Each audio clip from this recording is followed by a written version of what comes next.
Bu mektebi mahalli Kızılşaq, yani ki Qışlaqdaqı öz mahalli mektebimiz. Mana bu mektebin vaziyeti mana şu orada yerin üstünde oturup, yani bir mesele farşın üstünde oturup soğuğu usini tahammül edip şagirdlerimiz ya evlatlarımız ders okuyorlar. Mektebin kurşalanına hem bir 16-17 yıl bolan. Owganistanyň Gündüz welaýatynyň Gala Adalet raýonynyň Hacı Nur Muhammed Hatip Türkmen owasynyň mekdebi insanlary haýran galdyrdy.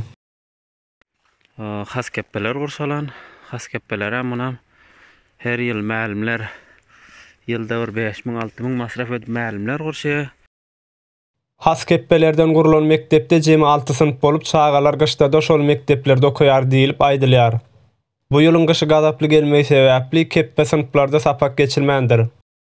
Bu hasdan yasalan mektebiň gurulanyna 16 ýyl bolupdyr. Emma halkyň aýtmagyna görä döwletden hiç ýyly kömek bolmandygy üçin bina görnüşine geçmendir. Mektebiň şu ýagdaýdaky görnüşini hem aýakda saklamak ýerli halka agyr düşýär. Beýleki tarapdan bolsa halkyň köp bölegi okuw sowgat bilen düýpli gyzyklanyp hem baranok. Şol sebäpli bolsa gerek Owganistanyň türkmen jemgyýetinde düýpli özgörüşlikler ýok.